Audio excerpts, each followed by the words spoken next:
one of the things that always impressed me about you was the fact that you were probably the only person that I knew that got into show business later in life. So tell me what that process was.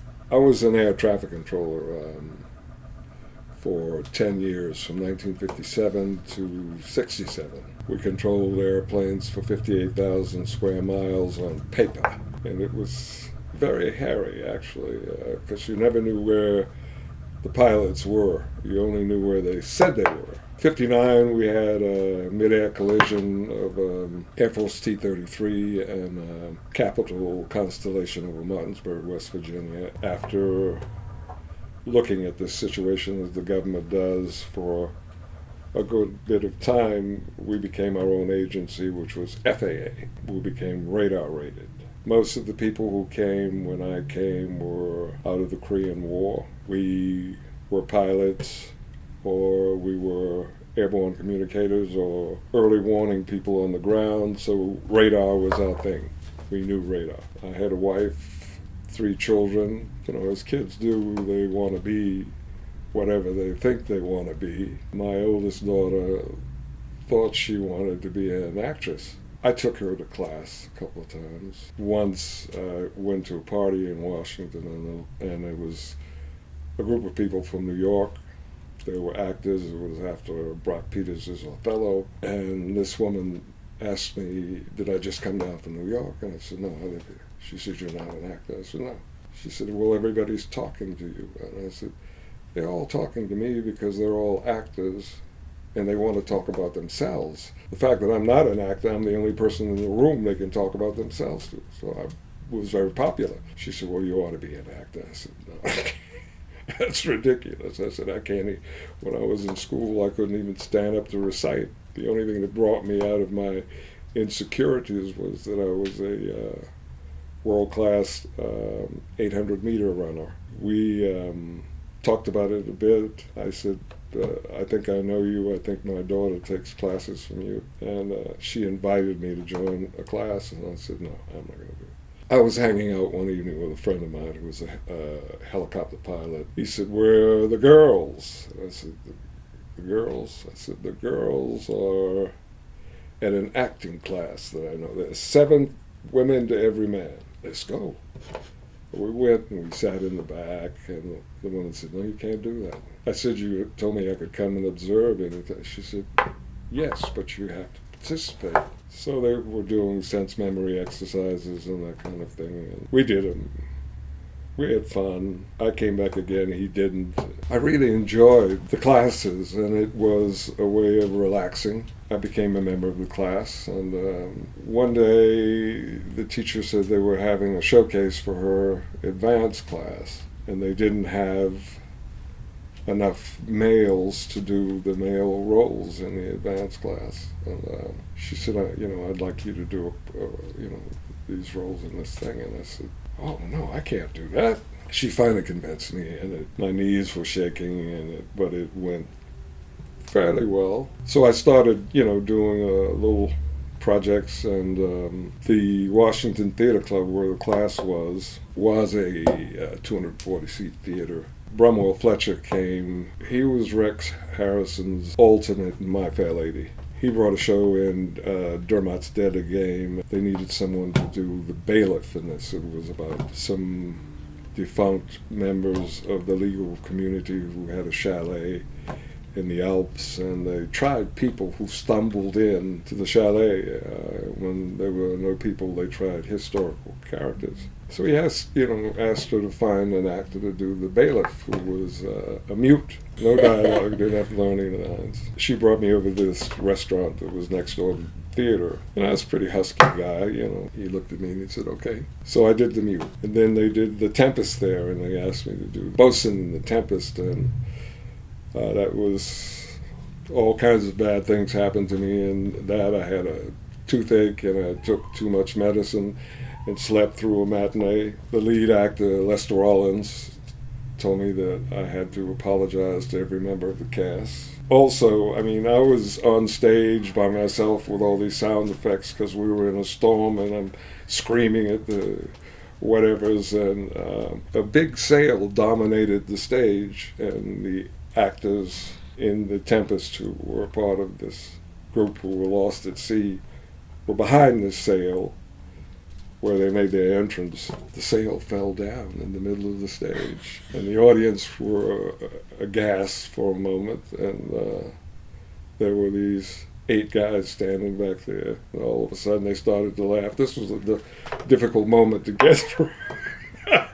The advantage of my availability was that they could get this actor for nothing, who wanted to get the experience, so they could get me for free. And after a while of doing this, I started getting reviews by, Washington Post, people like that. But then the people I was working for at FAA began to know what was happening to my annual leave and sick leave. And the chief called me in and said, "Look, you can't do this. He said, you got a great career here." And he said, when I was young, I wanted to be a musician, but the competition in those fields, you just blah blah blah. Came down to the fact that it was make a decision what you're going to do with. And how old were you? I was 35, I think. I said, well, let me do this. Let me take a leave of absence. So I went on a year leave of absence. And I did theater in Washington, and every time I worked with a company from New York, they'd always say, you need to be here, you need to go to New York, blah, blah, blah. I said, I can't do that. I have a family, a mortgage, and what have you. So it finally got to the point where I was truly hooked, and I took my family to New York. My late wife hated it. She hated New York. She said the people were too friendly. 6 months after I was there, I was working for the New York Shakespeare Festival in the park. And then one job after another, and I was with Jerome Robbins' American Theater Lab, and when I finally went to New York, I think I was 38. One day I decided with a friend of mine to come out by train. I was here maybe 2 days, and I got a call from an agent from New York who had moved here and said, "Jim, I hear you're in California, blah, blah, blah, blah. You can't do freelance out here. You got, we gladly have you." It was Joan Scott. So I said, okay. A couple of days after that, I was at TAT auditioning, and it was Norman Lear's company. They signed me to do a series which had not been created. Was that considered a holding deal back then? Well, what I was doing was guests on all their shows. I did All in the Family, Good Times, The Jeffersons. I got fired from What's Happening. I think if you've been around long enough, you get fired from some job. Oh, yeah. Absolutely. And I got fired the first day. Me too. After the read-through, they said, okay, we're finished for the day. This was at like 1 o'clock in the afternoon, and I went home, and my agent called and said, "Jay, what happened?" This is David Eidenberg. He had been Joe Papp's production manager at the New York Shakespeare Festival. I said, "What do you mean, what happened?" He said, "Well, they said you didn't have to come back." I laughed. I thought it was funny, because I really didn't want to go back. It was a show I would have never done, except I was working for them. I was under contract. I said, "Well, what did they tell you?" They said you were unfunny. So, there it was. Guess what? I've got this fabulous little bundle just for you because you are a fabulous actor. I got it for you. So what do I got for you? Let me tell you what I got for you. I got the PR cheat sheet, which every actor needs. You need to know how to do your own PR until you get that job where you can pay for a PR person. Then I have the 12-step audition. That's another cheat sheet.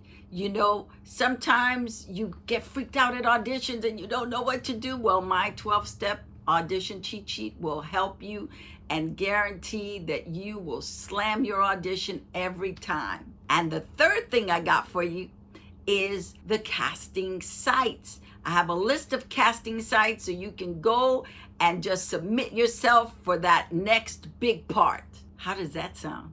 It sounds good, doesn't it? So you got fired. Did that mess up your self-esteem, or did that mess you up in any way? No. I'd done 10 years in New York. I mean, I knew what I was doing. I mean, in this kind of format, it was a walkover, because it was not like film and camera. It was like rehearsing to do a play almost, except they changed the dialogue every 20 minutes. No, I was still working for Norman Lear. I mean, that was that job, and that was the way that went. But it was coming out of that into film. I did Albert Brooks's first film, which was Real Life.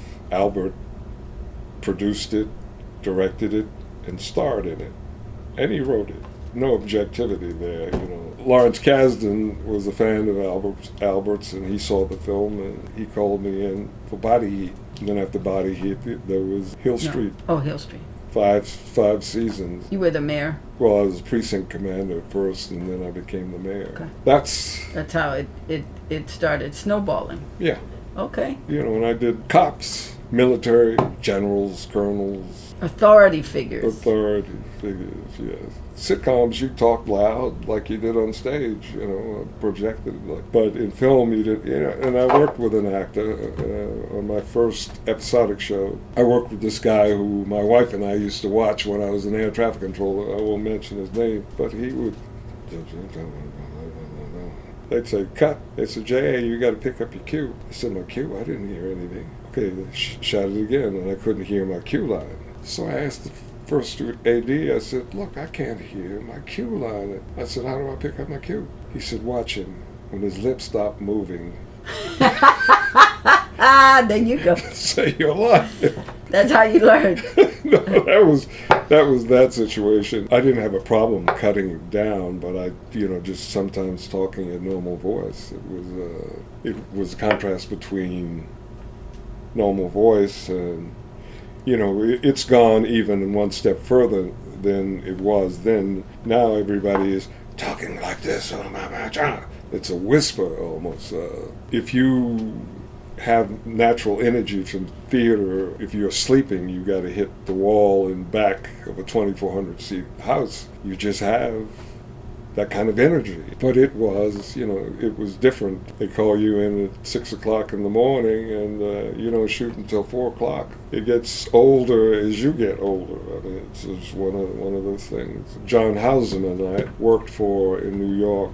And John Houseman was a Broadway actor who became... and he produced Aeschylus's Persians, which I did in New York. Then I worked with him on Paper Chase. Mm-hmm. And he, at the time, was doing All Burgers Are Not Created Equal. All Burgers Are Not Equal is a commercial. Yeah. Nothing but the best. He said, I'll tell you, there's some people who you look at and you say they have done anything in their career. They have not turned down anything. And he said, there are people who do selective stuff and they are considered quality actors. And he said, you all end up in the same place. You reach a point in your life where they want to buy your prominence. They want to buy your class or your time or whatever. Let's talk about the good stuff that happened to you as an actor. Body Heat, where the actors were allowed to get to know each other a little bit before we went to location to shoot. Was that through a rehearsal period? Well, Ted Danson was doing a soap, I think, here or something. I was in California. Kathleen Turner was doing a soap in New York, and Bill Hurt was working in New York. He brought the two of them out here. Well, I don't know whether you'd call them rehearsals. We were just kind of messing around. We'd go to lunch for 3 hours, and what was missing in the script was kind of made up for by the fact that we did have some sense. You started a relationship. Yeah. He was protective in terms of the actors.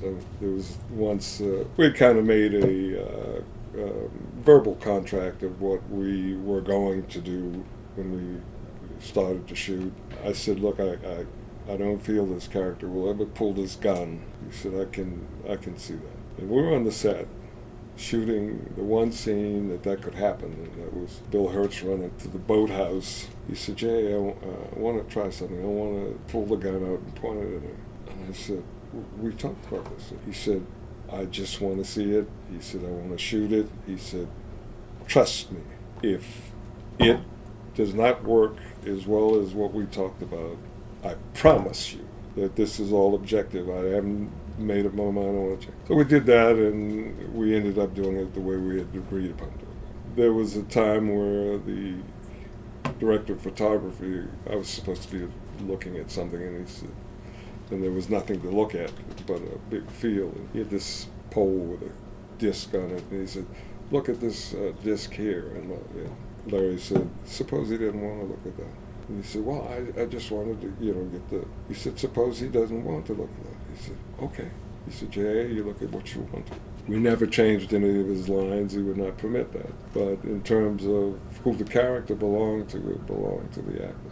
That was a good thing, because television, you go home, you do your homework, and you come to work, and they take it right away. They'd say, oh, you move this way, or you move that way. The shot would be set up before you got to the set. And it caused people to use themselves, which meant you could really never create a character, because it was like survival. And when you hit 65, what happened?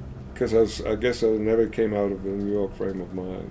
I didn't do the thing that I would advise any actor who's in the business or coming into the business to do, and that's to sell himself. I never had a press agent. I never had a manager. I only had an agent. That is a no-no, because what agents will do, if they've got a star who's a big star, and you are a supporting actor who people want, they will say, I want this much for the star, and they say, I can't give him that much. Well, I'll give you J.A. for this if you give him that, which means you're losing money. Any actor should have a manager, because then he negotiates, and he is not dealing with the clients that the agents are trying to pump up on your back.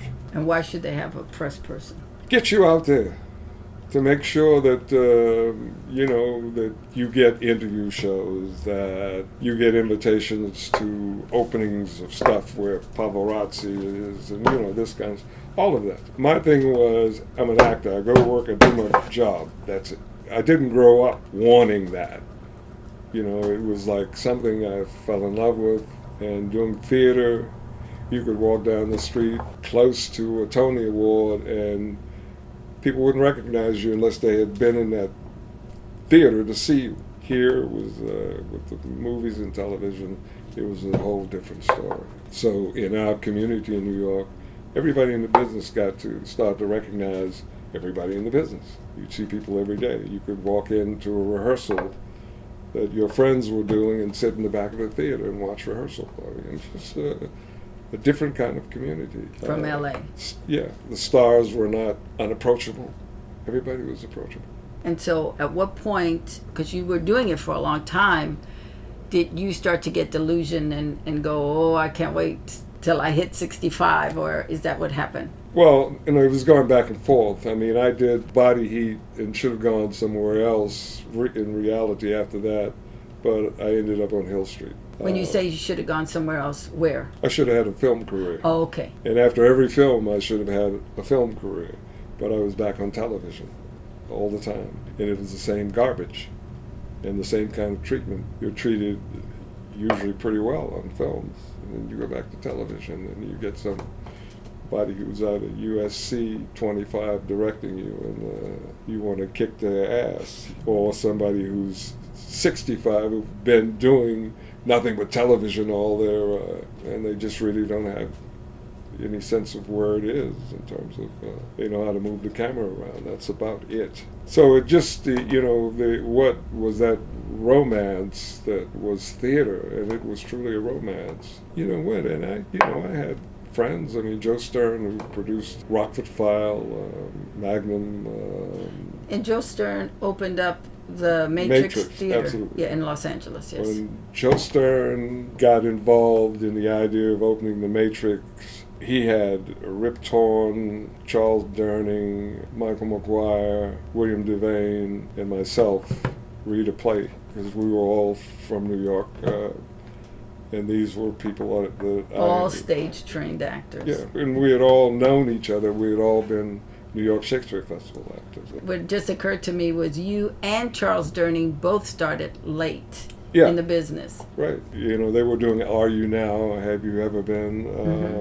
When I came into town, I ran into Bill Devane, who had produced that and was directing it, and he said, I didn't know you were here. And I said, I just got here. He said, we're doing Are You Now? Have You Ever Been? And I said, yeah, I heard. And he said, you want to do it? You want to do Robeson? I said, you got a guy doing it. He said, you want to do it? You tell me whenever you want to do it. We'll tell him to stay home. But there was that, you know, that whole group thing. And Joe was the executive producer of Law and Order, and he called me out here and he said, look, Jimmy, I've been trying to find somebody to do this role. Would you come to New York to do it? I said, I don't know, man. You have to talk to my agent, Joe. You should call my agent. He said, well, you know, I just want to find out from you if you, you know, blah, blah, blah. I'll send you the script. I did it. And I saw Dick Wolf the first day I came into town with Joe, and I could see Dick Wolf hated me. First, he saw my clothes and he hated me because the idea of the character I was doing was Al Sharpton. So and my different. clothes did not look like Al Sharpton. There was no powder blue and stuff like that. Joe Stern knew me. He knew what what was going on. But Dick Wolf, I guess Stern had nixed all the people who came in. You know, you see Al Sharpton and you see Al Sharpton. You got to look through him. What you see on the outside, especially in the old days, was not exactly who Al Sharpton was. Right. He moved some mountains. That going back and forth. But like I said, that was partially my fault. Like I said, I should have had a manager and a press agent. You didn't know that it was your career and you needed to be on top of it. Right. Maybe I was too lazy. Maybe I just didn't like people or crowds enough to be able to handle that all lifestyle. Yeah, you know, I saw what some people did to get out there, and it was just, that wasn't what life was for me. I mean, I didn't grow up with that idea in mind that that's what I was going to do. I mean, I grew up in a different climate. I mean, you have an incredible discipline, and in some ways you're like my hero, because I see you doing stuff. I go, wait a minute, Jay's doing that. I could do that. We did a lot of the same shows. Like, I got my union card through Hill Street, and I did The Jeffersons. I did, a lot of those TV shows during that time. We all got to eat from those trees. We all got to participate from those trees. Just the type of work that was there during that time. And the great artists, the great actors that worked on those projects that didn't get the play they should have gotten. Oh, absolutely. But we did get to work together, finally, because you got me a job. Yes. I had so much fun on that job. Jay looked at me like I was crazy. You were supposed to be an assistant, and I was supposed to have been a glutton. But we were police officers. Right. I would bring you your donuts. Yeah, but you would do things with them. You slapped them in my chest when I was speaking, and did That's character. Yeah, I know. It was like the time we were shooting, and you had this fountain pen during the shot that top popped off and bounced across the floor, and I watched this thing bouncing, and I said, they're going to say cut. The director never even noticed. So when you turned 65? Yes. What happened? I looked at my assets, and I looked at the assets that AFTRA, SAG, and Equity and Social Security as a GI would bring. I got a house that's paid for. I had planned to go live in it. That's that. I thought initially I was going to go visit people that I had met over 40 years in different parts of the country. Mm-hmm. That we'd always talked about getting together. I ended up on the board of directors of a group called Let's Go Up, which was a group that the Tuskegee Airmen and the Black Air Traffic Controllers Association had hooked up to teach young kids aviation, everything from aircraft mechanics to flight and air traffic control. That was kind of a PR thing that I was doing for them, and it was like play it by ear, whatever comes up. After you retired, if a part came up that you really wanted to do, then you would come out of retirement temporarily to do that role. I didn't put myself in the line of the temptation. I didn't want to start that again. My agents called me, and that thing that we did together was because of the fact that John Aston Roscoe Lee Brown, Bill Cobbs. We all went to the same watering hole, and the person who was doing the film had come into that environment. We hadn't really worked with one another, and we, wanted to do that, to work with one another. So But then last year you did the Gospel according to Polonius. there again, it seemed to be pretty harmless. Not only did you do it, but you got singled out. I got a Ovation Award nomination. Yeah, that's pretty impressive for a retiree. For somebody who hadn't been on stage in 30 years. That's what I'm saying. It's pretty impressive. Yeah, but come on, I couldn't control air traffic. But acting, it's part and parcel of what you do every day. You don't forget how to walk, talk, think. People my age don't forget how to act. They just forget how to remember lines. Yeah, but you did it very well. This director asked me to come and do this thing and said, you can do anything you want to with the role. And I said, are you serious? You tell an actor they can do anything they want to with a role? That's releasing the Kraken. So, I couldn't resist. I'd never worked with that many musicians before, singers, and that was a different experience. But you shined. I just want to say you did a fantastic job. Well, thank you. A lot of us are people who the only time we really let go is when we're doing somebody else.